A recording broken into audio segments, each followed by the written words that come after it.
Have you ever wondered what the dings at the start and end of our episodes are? Well, I know it's got something to do with signalling. So that's why we've come to the seaside. To be precise, the Swanage Railway.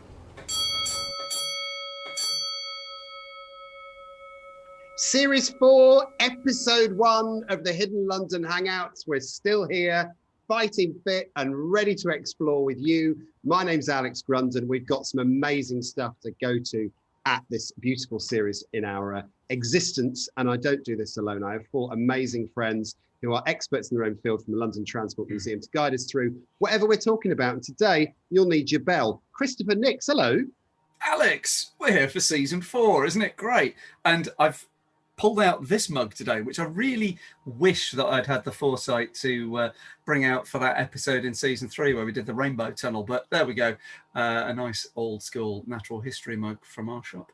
That's beautiful. Obviously, I'll be whipping out my Johnston. This is all very nice. London Transport Museum mug. I do love a bit of that. Siddy Holloway, fresh from her television debut once again and a new brilliant TV series. We'll talk to you more about that in a bit.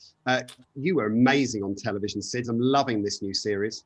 Thank you so much. It's been a wild ride. And I was just saying, it's strange how you make something like that. Then, obviously then it takes a while to finish it all. And then suddenly it comes back to life and it's, such a joy for everyone to see it. So cheers to that. And cheers to season 4. How is it season 4, guys? That's crazy. I mean, normally by season 4, you've had 3 murders, a couple of marriages and some childbirths. We've had none of this so far. It's great. Before we go any further, Sid, give your show a plug. It's on Yesterday Channel, isn't it? Yeah. It's on Yesterday Channel at 8 p.m. every Monday, Secrets of the London Underground. And if you haven't caught it yet, then go on to UK TV Play, which is the catch-up service of UK TV, and you can watch it all on there. Amazing. Laura Hilton Brown's back for series 4. What secrets can you tell me? Many secrets, guys, but really not for this show, I don't think. Just going to say as well that I did watch Siddy and Tim's show yesterday, and it's very engaging, very easy to watch, and I encourage everyone to take a look. It's really a great hour of your life spent, so please do give it a watch. But I'm excited for today. What's in store, guys? It's going to be fantastic. And we start series 4 with a bit of an explanation as the craziness that starts our episodes themselves and ends them, because you're here a series of bells. Today is all about bells and explaining them, and it's all to do with signals. And because we're all, well, I say you stuck in Britain, I've had a lovely few weeks abroad, but we're doing these amazing staycations, and we're going to show you an amazing place to go down in the southwest, actually, to enjoy a train ride, but also learn a bit about railways themselves. And Chris, this is something which was your brainchild, really, when it came to creating the Hidden London Hangouts. You wanted something to start and stop the episode. So you decided to use your ding-dong bell, didn't you? I did, yeah. Originally, if you cast your mind back to season 1, 18 months ago, that just happened to be that I had a signal box telephone in the background in the place where I did season 1. So it seemed logical to use that as a title plate. But for season 2, we went over to using, rather than a signal telephone, the signal telegraph system of bells. And so that's what we're going to explore today. And you've got your dinger with you, your donger thing, haven't you? Just push your ding-dong thing. I do, yeah. So it uses a system of codes, a bit like you might have heard of Morse code. There's a bell telegraph code for railways. So here we go. That's very clever. And you've just got a pushy thing, have you? How does it work? We've got a little tapper, which would actually ring the bell in the next signal box along, and they have a tapper so that they can communicate back to the bell on the device here. So you would just hear a tap, tap, tap if you were in the box sending the message. But if you were receiving the message, you would hear the coming back into your signal box. We'll see some of this later. The girls and I knew none of this, really, and we thought it was a bit presumptuous to play with Chris's tapper. So we decided to go to Swanage, didn't we, Sids? Yes, we decided to go down to Swanage Railway, which I'd never been to. Brilliant preserved railway that is down in the southwest in Dorset. And it was such a treat to be able to go out of London. It was a lovely day as well, wasn't it? And be with my besties to explore this. So let's have a look. It's gorgeous. So we had Swanage, and then we also went to the Corfe Castle signal box, didn't we, Chris? And this is another amazing part of look. I mean, just look at it. This is utterly stunning, and it's a preserved railway that anyone can go on. It's just beautiful. And on the right-hand side, Chris, just up there is the signal box. And Laura, look, the little bit where we had our pasty as well. It's just beside it, that little shed thing. Yeah, they took us to the local bakery in Corfe, and I have to admit we all had a rather delicious lunch, didn't we? But the best thing about this photo, and I've just remembered it, is we actually, I think Chris, he missed the photo the first time round because the train went through and he had to run up the stairs for this one and get the second photo. But what a stunning photo. I love the skyline in this one as well. It literally makes the shot. It's awesome. Glorious, isn't it? And what I also loved about that Cornish pasty was I got a bit to take away for later because it stuck to the bridge of my mouth. It's so hot. Absolutely yeah. glorious. Roasting hot Your pasty. But there is also, just to prove that we were there in a time where obviously masks are still de rigueur, I thought we looked pretty good, and I clearly needed a haircut. I mean, look at that. What I like about this one, aside from the four glorious people in the foreground, is you can just see Corfe Castle itself, or the remains of it, up on the hill behind the station. It's got to be one of the more picturesque stations in the British Isles, this one, hasn't it? Great backdrop. I have to say I'm letting the team down a little bit by not wearing a museum mask, but that was only because I had to run out that morning and didn't have a clean one. So I didn't have one, so I had to bring this pink one, but I'm sorry about that, team. Just do what students do and turn them inside out. That's what I would do. Maybe go back to front. I presume that's what they do, isn't it? Would you do that with masks? Well, when you've got makeup on and then you wear the mask, Law will know this, you know, the makeup goes on the mask and then it's kind of scummy to put it back on. It's grimy. Yeah, it's not great. I moisturise as well. The inside of my mask looking pretty rough. And then of course there is the gubbins, the kit that we were going to explain these bells with you, and they're the dongers, aren't they? So there's Corfe Castle, and is that Harmon's Cross at the top? Yes. I didn't know he was cross, but apparently he is. I refer to them as dingers perhaps rather than dongers, Alex. But these are forthwith. We'll call it a dinger. These would be described as mushroom bell type ringers, and you might see that they're different sorts, and that's not by accident. They have different types of bell and different tones of bell, so a skilled signal operator can listen out for the different tone and know that that message is coming from one box, another is coming from another one. Where you had really complex signal boxes at big junctions, there'd be a lot of different bells of different tones. I love it. So in essence, right, the whole purpose of today's episode is to explain how signal boxes on lines talk to each other. We happen to have adopted those tones for the start and stop of our programs, but actually this is a really fascinating story in itself. And I think when the girls and I were told we're going down to look at signal boxes, there was a little bit of us that thought, this is going to be curious. We'll have to work at this, maybe a gin and tonic before we go in. None of it. It was lovely. And as you can see from that photograph there, and I think Laura was very, very fascinated by all the levers, and Siddy had a go at it as well. She mastered it. And even Chris had a pull on them. It was fantastic fun, wasn't it?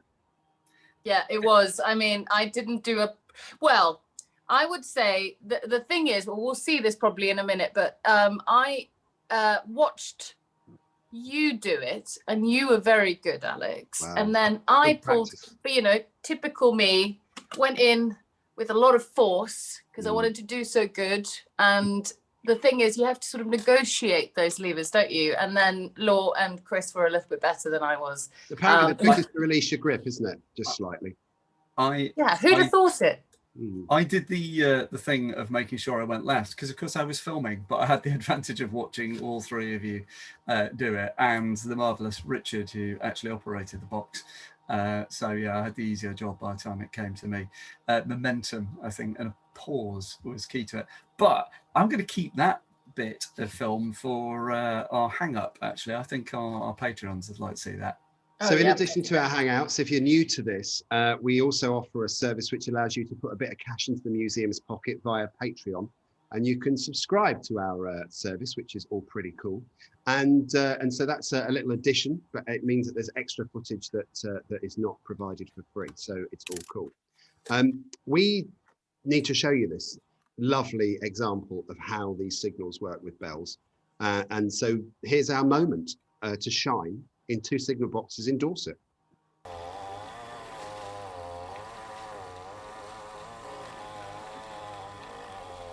So, what's the history of this box? This box, believe it or not, if you look behind you, was actually built in 2002. Mm-hmm. The original Swanage box was actually opposite where the buses are parked now, Mm-hmm. and that was demolished when it closed in 1966.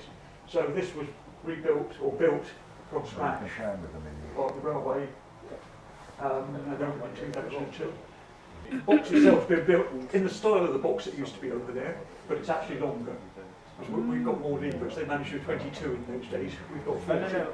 Partly because we run a more intensive service than British Railways ever did. So of course, we've got more signals than them. Well, I think it looks excellent. It could pass for having been here for a very long time. The lever frame actually came from Brockenhurst B signal boxes. Fabulous. Right.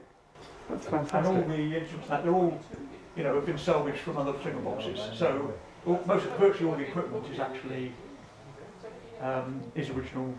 What we've got here is what's called signal line signalling with a key token or a tablet or key token. It's the same principle. When Harden's cross box is open, use these, but they're the same principle. The driver's got to have one of those. Yeah. This is a more modern version of that. This dates from about 1930.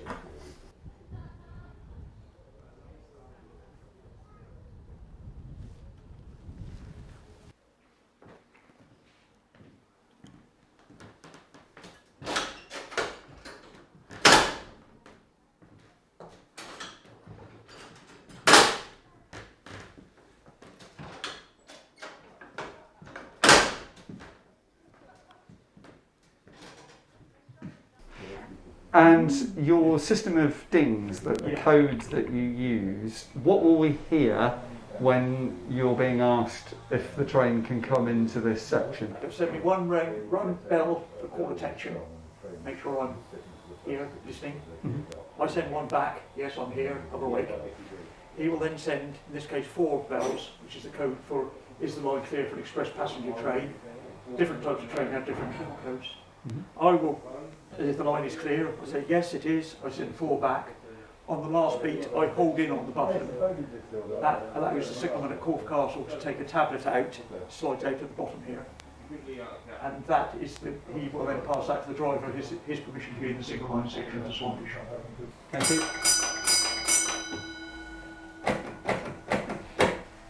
And I'm holding in, that will allow John at Corfe Castle to take a tablet out for the train.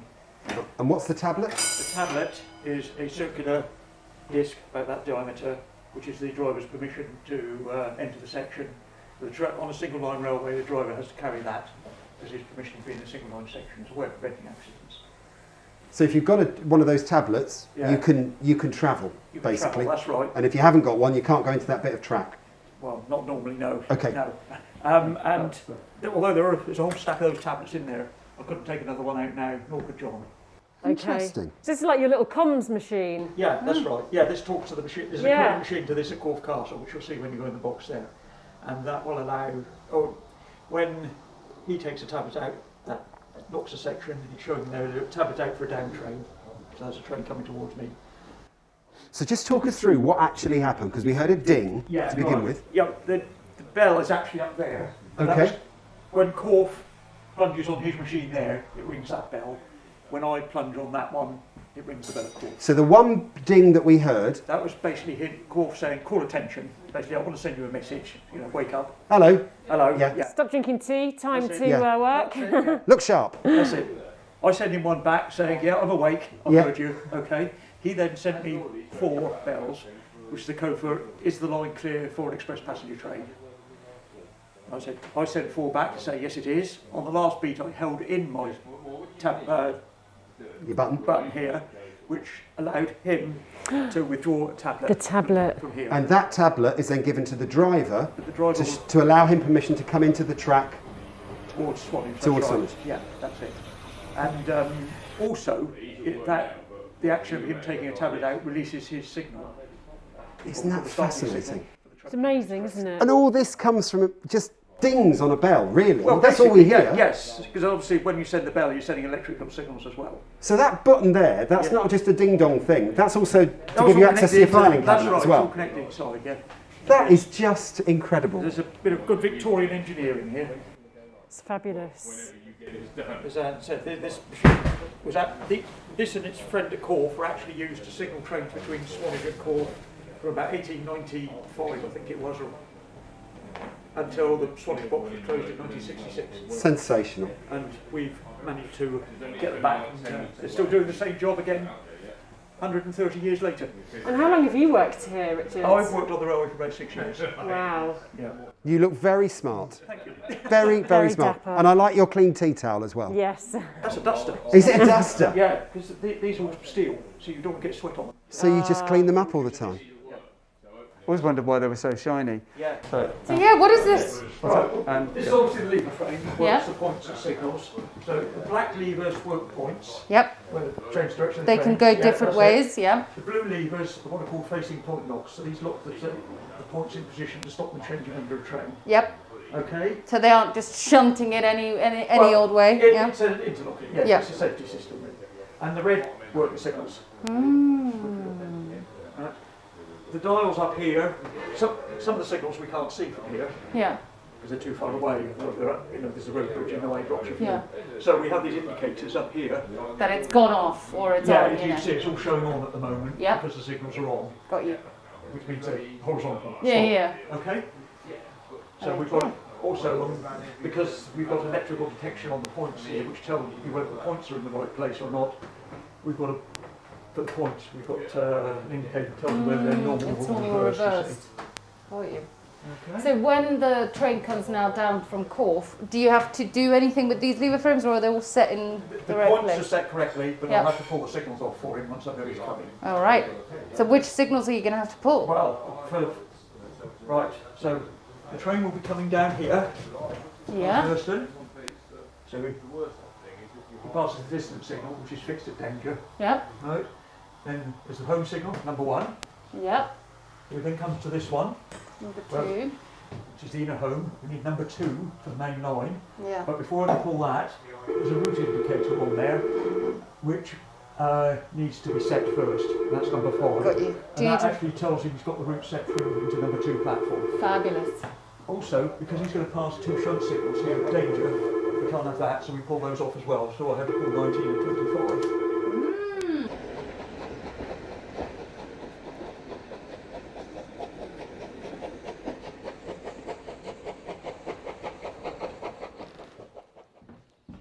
Wow, that's a bargain. Oh, hello. There we are, so the train's just left Corfe Castle. right, so how many minutes is that? About 15 minutes to here.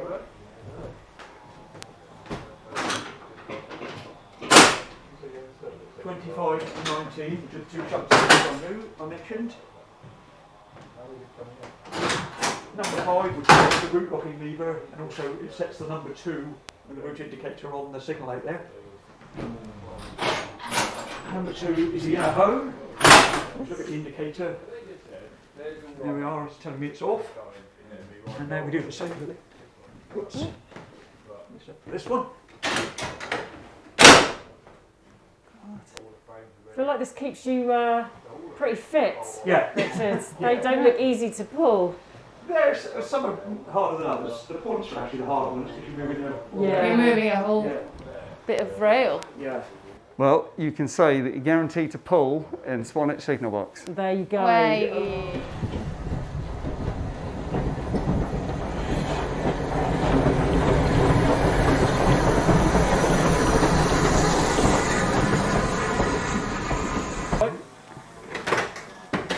Oh, wow, look at that. So that's just come off the train. And you probably go boom. Well, it's gone back into the machine. And So so we now tell Corfe Castle that he's arrived. that it's arrived. So where do those go? There's a, if you look in there, you can see there's a stack of them. And they just sit there until they need it again? Yeah. Now I have to hold in on the last. So I said 2-1, which is train out of section. Hold in on the last one, allows him to reset his machine. And then he messages you back to He say sends urgent. you 2-1, and I have to give him one back just to clear his machine. Absolutely incredible. Yeah. Absolutely incredible. And that's Victorian technology. Yeah.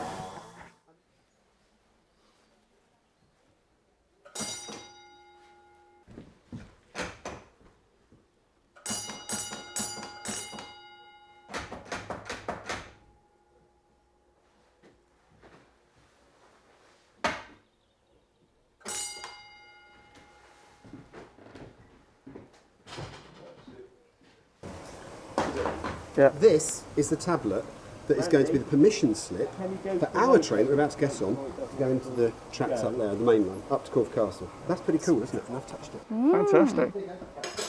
Thank you. Right. Well, Richard, Thank you've been you. an absolute star. Richard, thank you. We shall think of you when we pass you in a moment. Thanks very much. Oh, the smell.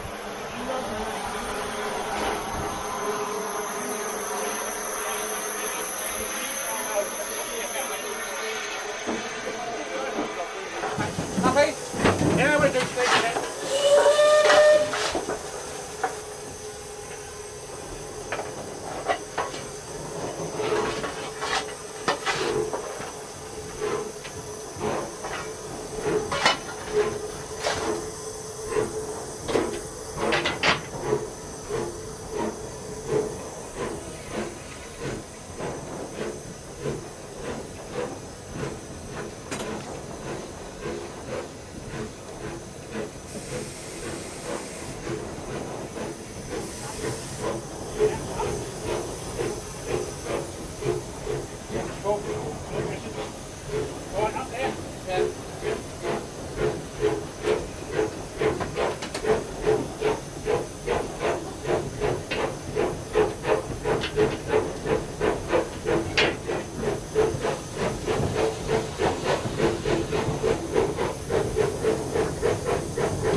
So we're here at Corfe Castle now, so we've gone from the other side, and we are with John, who's the signalman here, who, well, operates the entire line along with Richard over at Swanage. So you were just saying that you are actually originally from Sydney, Australia. I'm from Sydney, Australia. Yeah. Been a railwayman all my life, and still doing it in retirement. And I've been doing it for 10 years here. So how long are your shifts? How long do you work when you're doing a shift a day? Normally, minimum would be 8 hours. Yeah. Sometimes on a busy day it can extend to 10. Gosh. But we try to keep it to a maximum of 8 hours. Oh wow, and it keeps you fit, doesn't it? It Pulling does, the points yes, it and does. stuff. Particularly the black levers, the points. Yes. Some of them are quite hard. If the signals are a long way away, they can be a bit tricky. Yep. It's all in the way that you pull the lever and you hold your body so you don't injure yourself. Yep. But you certainly go home and you feel like a nice ale as soon as you get home. So this technically is your office, this Well, it is, space. yes, this is the office, and they're kept fairly private. We always welcome people from the members of the public coming in and having a look. But yeah, when it's busy, you've got to keep your wits about you. And Absolutely. What's your favourite bit about coming here each day? Just signalling the trains, just feeling responsible for the travelling public. Yeah. And making sure that at the end of the day, everyone's had a good day out and they all go home happy. Lovely. Yeah, I guess. So soon the train's going to come in from Norden, right? Yes. And then you have to alert Richard over there, right? So you have to ding him to make sure he's around, he's awake. Oh, something's happening. So first I let the platform know that the train's coming. Oh, it's such. That's all I can do until he comes to about the bridge, just before the bridge, and then I'll go down on the platform and I'll swap the tablet with the one on the engine. And you do that in the middle? I'll be right down there in front of the building. The other way round when it's in the middle. Yeah. Gotcha. Yeah, I thought that too. I was like, Yeah, wait I was like, that looks a little bit hairy. I'm not sure, Yeah. a little bit scary, but still good fun. You just get in the best position that's convenient for you and the locate through. And we know. Wow. So he'll now come in. Yeah. And I'll be down there in front of the building, so I'm going to grab that tablet and head on down. Good, great. Yeah. Thank you so much. Okay. It's super physical, isn't it?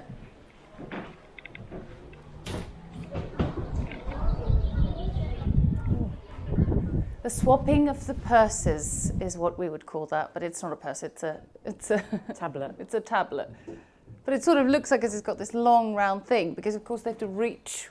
Yeah, it's kind of to a each hook, other. Yeah, isn't it? They kind of have to do that, and it's got a little kind of pouch in it, so it looks like a. And then without it, the circular train pouch. can't go to its next section. So it's really important that that's process happens. It's quite exciting because without them doing this, they couldn't run it. Do you know what I mean? Like, it's so physical, and they're like directly in contact with one another through these means.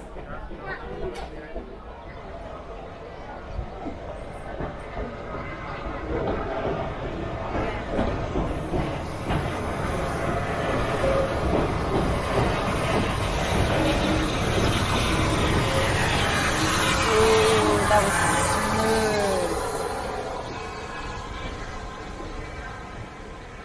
Complete. That was so smooth, John. You've been doing this for quite some time. Ever missed you one? you lifted that one A couple. and you did that with the other one. That was amazing. Thing is, though, practice makes perfect, right? What's happened when you dropped them? What happens then? I dropped one of them once and it went down between the platform and the train. Oh gosh. So luckily the train wheel didn't go over it and damage it. So I just waited and the train had gone, jumped down, picked up and carried on. Oh, there you go. And you didn't need it to like set the signal or anything, not yet. Not at that time. I don't have to Good. do anything now until the train's gone. Ah, right. Okay. So when the train leaves, do you need to notify Richard? I do. Okay. As soon as it leaves, I'll give him 2 bells and he'll acknowledge back to me and then it's onto his section then and then he's in charge of the train. And he needs to sort it out. He needs to sort it out. So I've got a couple of bits of signalling equipment myself at home because I'm like that. When you do the signalling, would you mind if I got to do one of the dings for real? Is that allowed? Yeah. Fabulous. Fabulous. Do it. Do it. You're excited, Mr. Nix? Yeah, well, I mean, normally this is playing with the pets in the workshop, but now to do it for real. Right, here we go. ready? That's so cool. Just get that little switch. And that's gone ding ding at the other end in the signal box. How cool is that? Only if I've done it right, though, yeah? Yay! Nice. Success! And that's the end of the show. Now, Laura, one of the things that I love about these episodes is that we even get you interested in stuff that you never knew you'd ever be interested in being interested in. And is signalling and bell use one of those things that has clearly got you excited? Well, you kind of read my mind, because I was thinking, and you'll not be surprised to hear this, that before we went to the signal box at Edgware with Charlie, I knew nothing about signals. What I did know was that I found them quite annoying when I was on a tube and I wanted to be somewhere and there was a signal failure. So I went to that site visit thinking, what is this about? And obviously we learned a huge amount. That was such a cool site visit. So when we went down to Dorset, I knew a little bit more. And so I was really excited and very interested. And I think my favourite takeaway from the whole thing was meeting the two gentlemen who were so passionate, and they were volunteers, but loved going to what's their office, effectively, the signal box, every day, and just learning from them. They let us have a go. They talked to us just with such heart and such gusto. I just thought, what a lovely, lovely site visit and people to meet. I thought it was great. Good, wasn't it? Good, wasn't it? Richard and John, we absolutely salute you. You are absolute stars. We adore you. And Chris, now's the time for you to perform. Okay, so I want to get your dinger out. The start of every episode has a set of bells. Tell us what that is and what does it mean?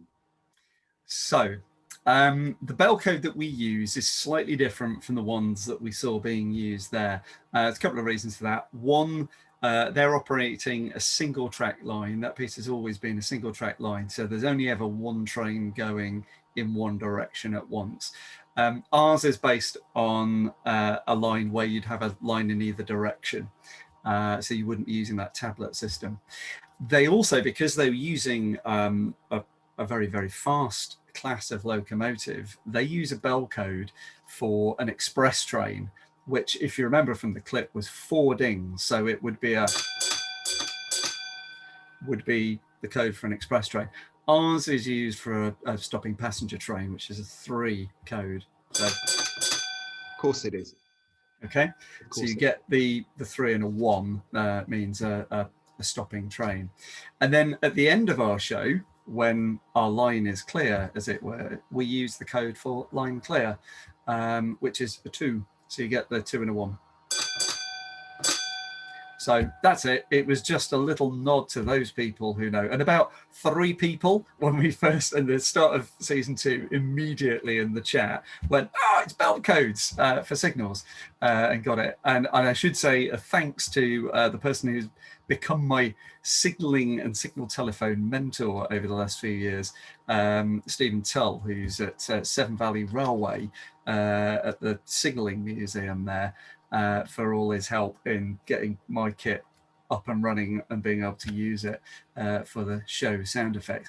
I think if we want to do this type of signalling, then a future trip to Severn Valley Railway is definitely one. Oh, it sounds good to me. Excellent work. And a little Dickie Bird told me, Law, that you were actually going to install that bell system to get your breakfast brought to you. Is that right?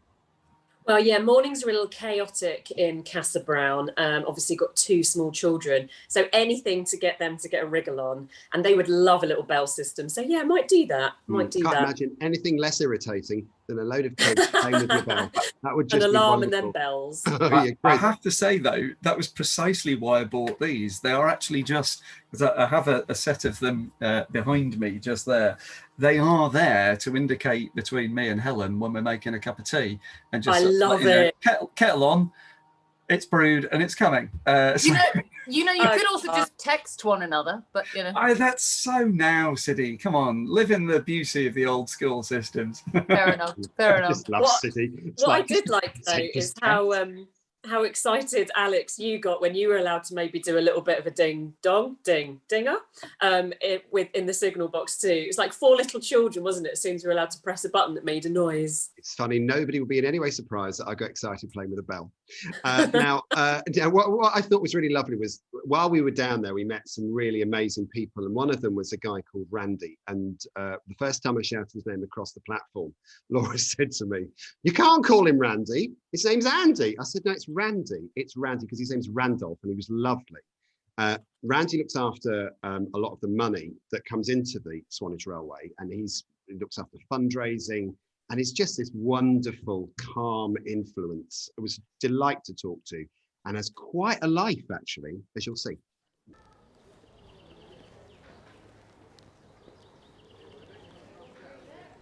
Randy, thank you so much for welcoming us to the Swanage Railway. This isn't the first job in transport you've had, is it? No, it's not. For many years I worked in the Merchant Navy, driving ships all around the world, passenger ships, cargo ships. Yeah, it was great fun. So how did you end up on this line?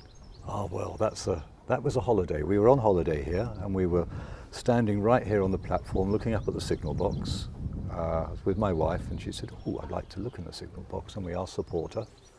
He got permission from the signalman. We went up into the signal box, and it wasn't a signalman, it was a signal lady, which quite excited my wife. She said, "Well, when we retire, I'm going to be a signal woman." So we retired, we moved down to this part of the world.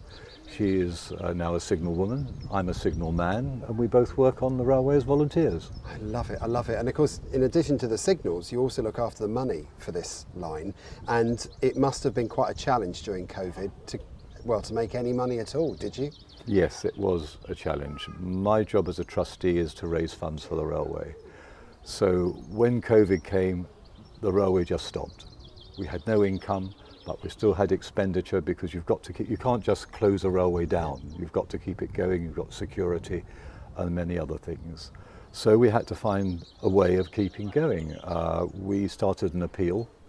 I coined the phrase "Save Our Service," SOS appeal. It's quite a good story. I was with my wife at home and I said, "Oh, we could do SOS." I said, "Can we do a website?" And so she said, "Well, have a look, go on."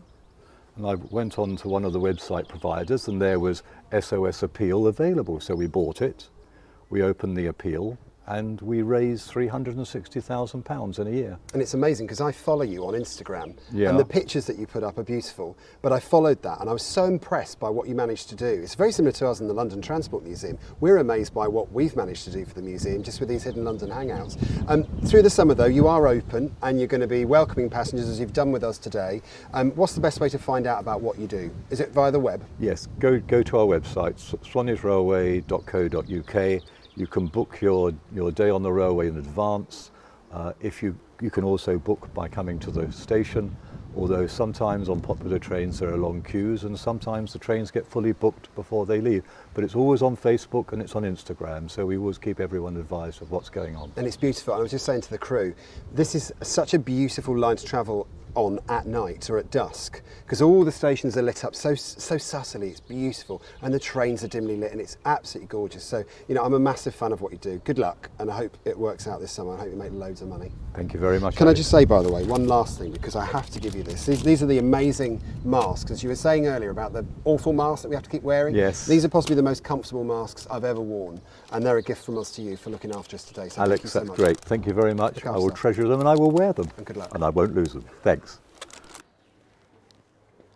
Oh, I was completely smitten with Randy. He was such a lovely guy. And actually, Chris, we're going to go back down again, aren't we, for a mandate at some point? It's going to be pretty cool.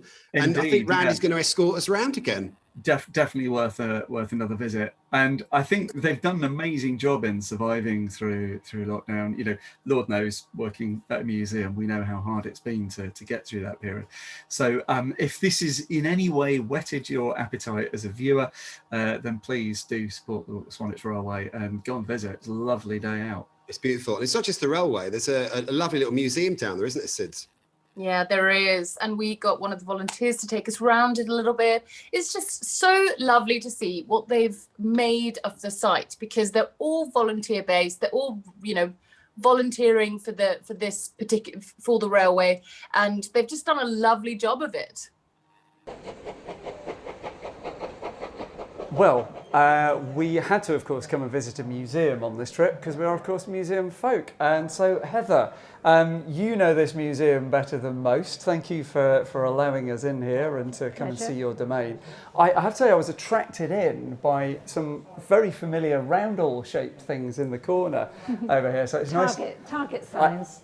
So you call them target signs and we call them roundels. It's nice to have another museum with roundels in it. So tell us about this place, please. Well, it's run by volunteers. There are about 16 of us. We've all got different skills. We've all got something different to offer.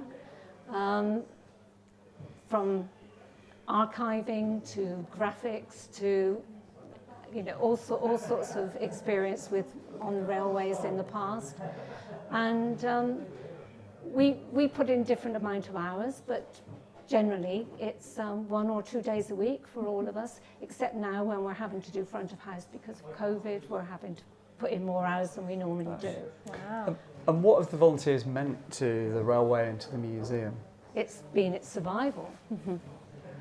And it makes the railway, I mean, I've met so many interesting people and people that I would never have met if I hadn't worked on the railway. And we're all from different walks of life and we've all got something different to offer.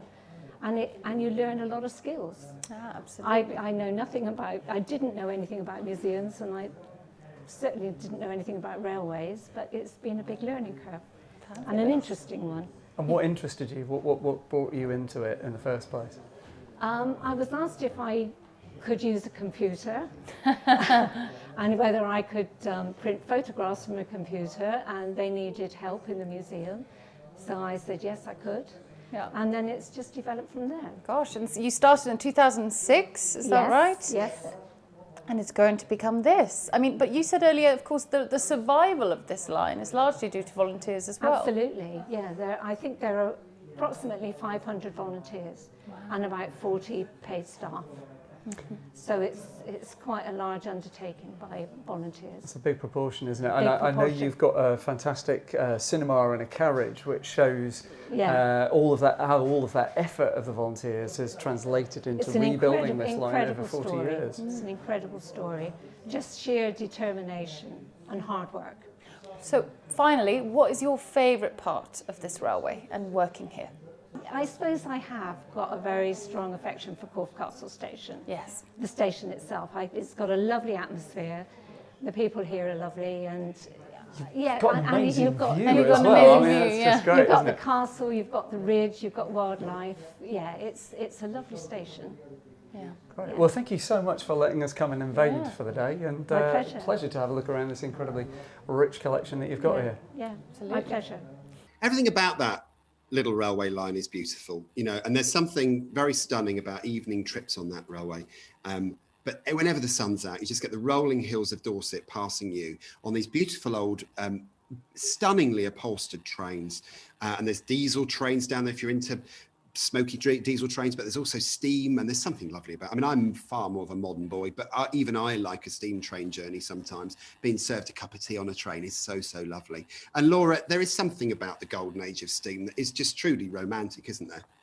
I absolutely love steam trains, and my little boy does as well. So we have frequented many a steam train journey across the UK, and I have to say, that lovely Swanage route, it's like a fairy tale. There's even a castle in it, and it's very picturesque, and it's just lovely. And I think that they were so welcoming. We were so lucky with the weather, so it was lovely and sunny. We were giddy from having a road trip anyway, and they taught us so much, and I learned a lot that day, and I love coming away from somewhere having learned so much information, but it was fun as well. And I think even Enid Blyton might have used, correct me if I'm wrong, but I think Enid Blyton used that railway as some inspiration for her famous 5 books, because she was so taken with how fairy tale and lovely it was as well. And I think that speaks volumes. You've got rolling countryside, you've got the castle, you've got this lovely steam train kind of billowing through, and you can just lose yourself a little bit in that. And I think that they're the memories that you remember for a really long time. And so I love a steam train, and I loved being with you guys as well. Well, what do we think, guys? What of the Swanage Railway? Beautiful day, right? I was going to say, this is Dorset. It's beautiful, and the trains are beautiful. The staff are amazing. It's been so cool, and we learned how signals work as well. It's also, how else can you do a day's work commuting at the same time? It's great. It's great. I've seen the moquettes I love. Yeah. The trains we love. Everything about today has been beautiful, and the sun came out. It really has been quite a special day, hasn't it? Favourite bit, Law? Say again? Have you got a favourite bit? I've spent a lot of the day absorbing everything because we've fitted a lot in, like we've squeezed it in today, haven't we? And I've said this in other episodes that we've done, but I find something very romantic about travelling on steam train. Just think of all those people that we've seen today lined up along the side, not even getting on necessarily, just to take a look, take a picture, you know, smell that kind of steam. Views you get look from, at the views. It's just stunning. It's absolutely stunning. This is what train travel. I love the fact that train travel used to be like this. Yeah. And to look at it now, it's still fun, but it's not like this. It's not the same. And lines like this are so important to take us back to those moments in time, aren't they? I think the romance of steam is something which is easy to be seduced by, isn't it? The reality of it up there on the footplate, as I saw earlier, on a day like today, is pretty tough. You know, lumps of coal that size. Thing is though, Nix, you went in a pink shirt. You still have a pink shirt. How surprised am I? Well, I've got to say, particularly, linking it back to the underground though, just think of, every time the train was coming in, just the smell and the, how intense it must have been. Really, and we're out in the open air. Think about, when it came through Baker Street or something on that first original London Underground line. Filthy, smoky, smelly, kind of fabulous. Incredible. I think my favourite moment, there was a brief pause where for 5 minutes we weren't filming at Corfe Castle on the platform. You could just absorb the vibe of that station. It's posters, seeing posters in their natural habitat, advertising, going to places like that, on holiday, by train, on a nice sunny day, in a sunny summer in the UK. What could be better? What a lovely day. It does make you feel like you've come on holiday, but we're all dressed for the winter because when we got up this morning in London, it was cold and rainy. And now I'm absolutely roasting in like a sheepskin rug, basically. Lovely Dorset, and this is why you should come and travel on this railway, because it's a lovely escape from the big smoke. The people have been amazing. Everyone's been amazing today. Taking the view, guys. This is Harlan's Cross. This station positively didn't even exist. Didn't even exist. They built this. Amazing. Amazing what they've brought back. I think we deserve a treat after that. Oh, we're going back to the seaside, aren't we? So, fish and chips? Fish and chips. Excellent. So as you can see, we had a very beautiful day out. We took our way out of London and we ended up on this lovely little railway. And thank you very much to everybody who looked after us. We had John and Richard and Randy and Heather and all the other gang who met us down there. There were people on the platform who always were so polite to us. There were people who were checking tickets and they were lovely too. And we even had the press crew and they were absolutely adorable and let us do whatever we wanted to do. So we've had a really, really lovely day, didn't we, Chris? We did, and it was just brilliant to see that line running in the way that it is now. When you think that place, that line was built back in the 1880s as part of the London South Western Railway, was decimated when it was closed in 1972. All the track lifted, those signal boxes that were demolished, and a group of volunteers since the late 70s have put all of that stuff back and got it running so beautifully, and it feels like it's been there forever. I just think it's an amazing place to go and spend the day. So great way to kick off season 4, I thought, and hopefully season 4 won't be quite as long as season 3 was. No, it was quite an epic one, wasn't it? And as I say, there's great opportunities if you're down there to enjoy a nuclear hot pasty, which is beautiful, which is delicious. But also, if you stand underneath the signal box, you'll hear John Stonger going off to talk to the man in Swanage, which is all very lovely. Notes, queries and questions is a regular part of our Hidden London Hangouts. Your questions answered, you leave them on Instagram, you send us them via YouTube or email, and then we answer them. And we had some lovely comments about the very end of series 3, where we explained the amazing tunnel at Green Park, the mosaic tunnel that you can walk through it, you probably wouldn't even notice it, but it's actually colour transitioning depending on which way you're going to which line on that station. and it was really cool. We had loads of comments, lovely comments from all sorts of people. Kevin and Jack and Aaron and Janet and You Lazy Git is back again. Thank you for your comments. PB and Engineer Jim, all gorgeous. With a bit of information as well. Mossdale N-Gauge Railway, hello Mossdale, says Bank Station had Europe's first travelator, escalator without steps, opened on the 27th of September 1960. There's a date for your diary, isn't there? So we get it all here, don't we? Yeah, it was a real trav-o-lator as well, that one, which was the brand name given by Otis, who made it. Gorgeous stuff. Peter Gibbs says lovely artwork in the tunnels. What else we got here? Aaron says very clever building designers. They were with that one. Many thanks indeed to Alex for pronouncing my name correctly. From Aaron in Lancashire. We get it all over the world. We don't just do London here, do we? We've got where have we got? Tel Aviv. We've got Guy in Tel Aviv. We've gone global, Law. It's super cool that we've got lots of international viewers, isn't it? I really like that. Absolutely beautiful. Absolutely beautiful. So now you know what the bells mean at the start and the stop of the episodes, and we can really crack on with some great locations as well in Series 4. We know you love the rifling around in the dirt. We love it too. We've all got our own high-vis jackets now. Thank you, Mick from London Underground, for giving me mine. So we are ready to explore. Chris Nix, thank you so much, as always, for just being brilliant and guiding us through the signalling and your bell. Thanks, Alex. Great to be back with the start of season 4, and looking forward to many more fantastic weeks of exploration. Siddy, I'm lucky I get to see you all in 4 screen when we're recording these. You've had a naughty look on your face the entire episode. I'm looking forward to much more of this through Series 4. Yeah, it's, well, you know me, I'm always, I've always got my mischief brewing away, but so glad we're on to season 4. I honestly can't believe that we're that we're here, that we're doing season 4. How amazing, and how lucky am I to have the 3 of you to do it with. So excited for the future. Amazing. The cliffhanger for next week is, will my permatan have faded by next week's episode? Oh. Who knows? Feels like it's glued on at the moment. Laura Hilton Brown, thank you as always for being gorgeous and fabulous, and also for just being wonderful on that lovely upholstered train with me. Oh yeah, I'm going to get some pictures of that up on Insta. I'm feeling really pasty compared to you, Alex. It's not fair. I've been stuck inside. But what I did just notice is that I'm currently using my lovely coaster that Carol sent us. Was that at the end of season? I don't know, but in the past. This is lovely. Yeah, and I was actually in the Mosaic Tunnel again yesterday, rather hot, on a trip to the depot, where we're starting to sort out some of our gear for the upcoming physical tours that are starting again at Kingsway. I actually broke 3 nails, very disappointed. My nails are not good for manual labour at the depot, but exciting day. I was in the tunnel, and I also just noticed, Chris, is that a massive spirit level behind you? Well, that is a very random huge question, and yes, it is. Look. Wow, yeah.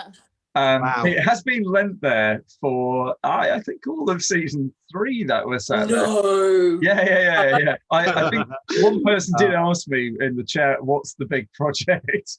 But yeah, it's sometimes you just need a massive spirit level. Yeah. How else do you do fencing? Yeah. How big is it, Law? Show us again. This big. Excellent. I can't remember how big mine is, but it's in the cupboard. If you want to know more about what we're up to, find us on Instagram. It's Alex Grundon, Chris Nix, Siddy Holloway, Hidden London Law, and at LT Museum. You've also found us on YouTube because you're watching us. Thank you very much. Numbers are going up. We want you to comment down below. Like, subscribe, and comment. We are off to somewhere equally fabulous with our bells next week. Have yourself a great day and stay safe.